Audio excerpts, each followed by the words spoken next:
Facebook page খোলার পরে এই তিনটি ভুল কাজ কখনোই করবেন না। এই তিনটি ভুল কাজ কিন্তু আমরা সব সময় করে যাচ্ছি অথবা করেছি। তো আজ থেকে এই তিনটি বিষয় সম্পর্কে যদি আপনি জানেন তাহলে আপনার আশা করি অনেক বেশি উপকারে আসবে। তো সম্পূর্ণ ভিডিওর সাথেই থাকবেন। হ্যালো এভরিওয়ান, আসসালামু আলাইকুম। সবাই কেমন আছেন? আশা করছি সবাই অনেক ভালো আছেন। সবার অনেক দোয়া এবং ভালোবাসায় আলহামদুলিল্লাহ আমরা অনেক ভালো আছি। তো চলুন আজকের পুরো ভিডিওটা শুরু করা যাক।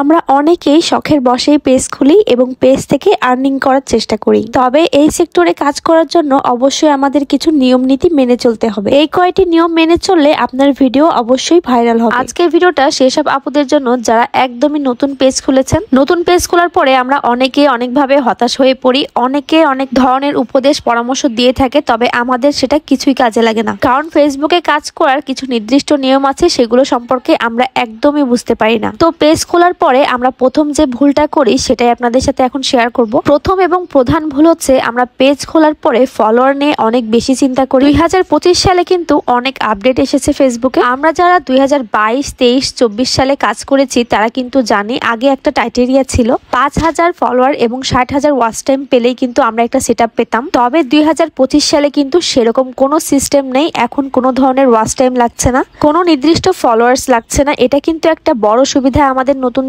জন্য। তবুও আমরা বারবার যে ভুলটা করি, পেজ খোলার পরে আমরা প্রথমেই ফলোয়ার নিয়ে মাথা ঘামাই। তবে শুধু ফলোয়ারের পিছনে না ঘুরে আমরা যদি নিজের ভিডিও কোয়ালিটি ভালো করি তাহলে কিন্তু এমনি ফলোয়ার্স আমাদের পেজে চলে আসবে। অনেক আপুরাই বলে অন্যের পেজে কমেন্ট করলে খুব তাড়াতাড়ি ফলোয়ার্স গেইন হয়। অন্যের ভিডিও থেকে আমরা কিন্তু কিছু ফলোয়ার্স পাই কমেন্ট করার মাধ্যমে। এইসব ফলোয়ার কিন্তু আমাদের অ্যাক্টিভ ফলোয়ার না। অ্যাক্টিভ ফলোয়ার তারাই যারা আপনার ভিডিওগুলো দেখে পছন্দ করে তারপরে আপনাকে ফলো করবে এবং নিয়মিত আপনার ভিডিওতে কমেন্ট করবে এবং শেয়ার করবে। এরা কিন্তু কখনোই আপনাকে আনফলো করবে না। তারপরে দ্বিতীয় যে ভুলটা করি, আমরা অন্যের পেজে গিয়ে ফলো টু ফলো, ফলো ডান এইসব ধরনের কমেন্ট করি। যেহেতু ফেসবুক একটা অ্যাপস, ফেসবুকের রোবট কিন্তু এই ধরনের কমেন্টস গুলো একদমই পছন্দ করে না। আমরা যখন এই ধরনের কমেন্ট গুলো অন্যদের পেজে করি তখন কিন্তু অন্যদের পেজের যেমন ক্ষতি হয় আমাদের পেজেরও কিন্তু ব্যাপক ক্ষতি হয়। পেজের রিচ এবং এঙ্গেজমেন্ট একদমই ডাউন করে দেয় ফেসবুক। তাই আমরা এই ধরনের কমেন্ট থেকে বিরত থাকবো। আর তৃতীয় যে ভুলটা আমরা করে থাকি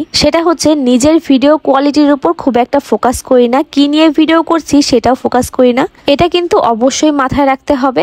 আপনাকে অবশ্যই আকর্ষণীয় থাম্বনেল এবং আকর্ষণীয় ক্যাপশন ব্যবহার করতে হবে ভিডিওতে, এবং নিজে ইউটিউব দেখে ভিডিও এডিটিংটা শিখতে হবে। এই তিনটা নিয়ম কিন্তু অবশ্যই মেনে চলতে হবে। আর এই তিনটা নিয়মের বাইরে কিন্তু একদমই কাজ করা যাবে না। আর এই প্ল্যাটফর্মে ধৈর্যের উপরে আর কিচ্ছু নেই। ধৈর্য ধরে কাজ করে গেলে ইনশাল্লাহ একদিন সফলতা পাওয়াই যাবে। তো এই তো কথা বলতে বলতে আমি এখানে ম্যাগি নুডলস রান্না করছিলাম। ডিম এবং সবজি দিয়ে আমার মেয়ে এবং মেয়ের বাবা দুজনেই পছন্দ করে এই নুডলসটা খেতে। তো আপনারা যদি ভিডিও এডিটিং না জানেন তাহলে কিন্তু আমি নেক্সট ভিডিওতে আপনাদের ভিডিও এডিটিং নিয়ে একটা ভিডিও নিয়ে আসবো। যেসব বাবুদের লাগবে তারা কিন্তু অবশ্যই ভিডিওর নিচে কমেন্ট করে যাবেন। তো এই তো আজকের ভিডিওটা কেমন লাগলো অবশ্যই জানাবেন। তো সবাই ভালো থাকবেন, সুস্থ থাকবেন এবং আমার পরিবারের জন্য দোয়া করবেন। আজকের ভিডিওটা এই পর্যন্তই। আল্লাহ হাফেজ, আসসালামু আলাইকুম।